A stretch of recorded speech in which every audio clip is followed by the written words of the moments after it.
আমরা লক্ষ্য করছি জনগণের দাবিসমূহ কার্যকর করার কোনো পদক্ষেপ গ্রহণ করা হচ্ছে না। এমত অবস্থায় জুলাই সনদের ভিত্তিতে আগামী ফেব্রুয়ারিতে অবাধ, সুষ্ঠু ও গ্রহণযোগ্য নির্বাচন এবং জনগণের ভোটাধিকার প্রতিষ্ঠার মাধ্যমে বাংলাদেশকে একটি ন্যায়ভিত্তিক ও জবাবদিহিতামূলক গণতান্ত্রিক রাষ্ট্ররূপে গড়ে তোলার লক্ষ্যে বাংলাদেশ জামাত ইসলামীর পক্ষ থেকে গত 15ই সেপ্টেম্বর আন্দোলনের 5 দফা গণদাবি জাতির সামনে তুলে ধরা হয়েছিল।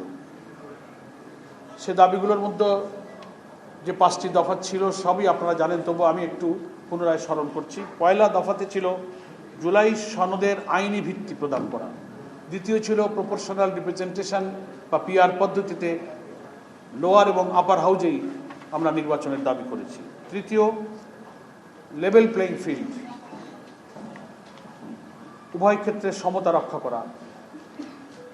চতুর্থ ছিল নির্বাচনের পূর্বেই মানবতা বিরোধী এবং ঘৃণ্য অপরাধে যারা অপরাধী, এই জুলাই আন্দোলনে যারা নৃশংসতা দেখিয়েছে তাদের ব্যাপারে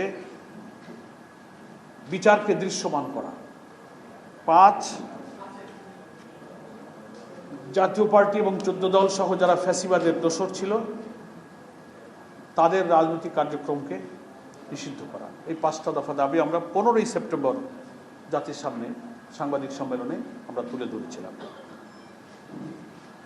একই সাথে গণ আন্দোলন গড়ে তোলার জন্য 3 দিনের কর্মসূচি ঘোষণা করা হয়েছিল। বাংলাদেশ জামাত ইসলামী সহ বিভিন্ন রাজনৈতিক দল ঘোষিত কর্মসূচিতে সারা দেশে বিপুল সংখ্যক জনগণ অংশগ্রহণ করেছে। এই জন্য আমরা দেশবাসীকে আন্তরিক ধন্যবাদ এবং কৃতজ্ঞতা জানাচ্ছি এবং ঢাকা সহ সারা দেশে সাংবাদিক বন্ধুরাও আমাদের এই 5 দফা ভিত্তিক আন্দোলনে প্রত্যেকটি স্তরে যে সহযোগিতা এবং সংবাদ পরিবেশন করে আমাদের এই আন্দোলনে সাহায্য করেছেন তাদেরকে আমরা আন্তরিকভাবে ধন্যবাদ জানাচ্ছি। প্রিয় সাংবাদিক বন্ধুগণ, আজ আমরা দায়িত্বহীনভাবে বলতে চাই আমাদের 5 দফা গণদাবি ইতিমধ্যেই জনগণের কাছে যৌক্তিক ও গ্রহণযোগ্য হয়েছে।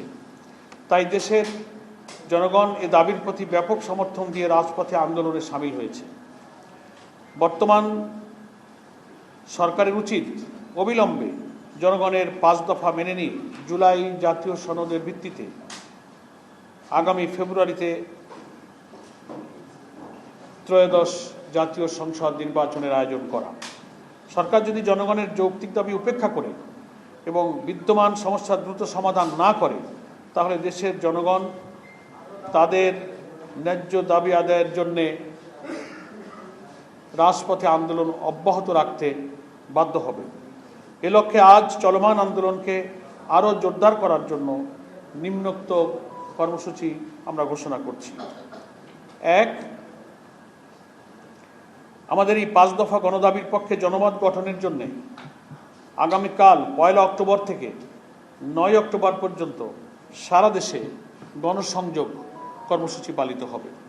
এই উপলক্ষে এই গণসংযোগ চলাকালে মত বিনিময় সভা, গোল টেবিল, সেমিনার, সিম্পোজিয়াম ইত্যাদি প্রোগ্রামের আয়োজন করা হবে এবং এই কর্মসূচির মধ্য দিয়ে আমরা আমাদের দাবির যে যৌক্তিকতা, প্রপোর্শনাল রিপ্রেজেন্টেশন পদ্ধতি সম্পর্কে আরও জাতিকে বিস্তারিত তুলে ধরার এই সব কার্যক্রমগুলো ওই সময় অব্যাহত থাকবে। 2, আগামী 10ই অক্টোবর রাজধানী সহ সকল বিভাগীয় সদরে গণমিছিল করা হবে। গণমিছিল আগামী 10 তারিখে রাজধানী সহ সকল বিভাগীয় শহরে। 12ই অক্টোবর সারা দেশে জেলা প্রশাসকের মাধ্যমে আমরা স্মারকলিপি পেশ করব। এই সব কর্মসূচি বাস্তবায়নের মাধ্যমে জনগণের দাবি আদায়ের লক্ষ্যে ঐক্যবদ্ধ হওয়ার জন্য আমরা দেশবাসীর প্রতি উদাত্ত আহ্বান জানাচ্ছি এবং আমরা আশা করি সরকার এবং এই দাবি মেনে নেওয়ার সাথে সংশ্লিষ্ট যে কর্তৃপক্ষ, ঐক্যমত্য কমিশন সহ যারাই রিলেটেড স্টেক হোল্ডার আছেন এর মধ্যেই জনগণের আকাঙ্ক্ষার প্রতিফলন হিসেবে এই 5 দফার দাবি মেনে নেবেন।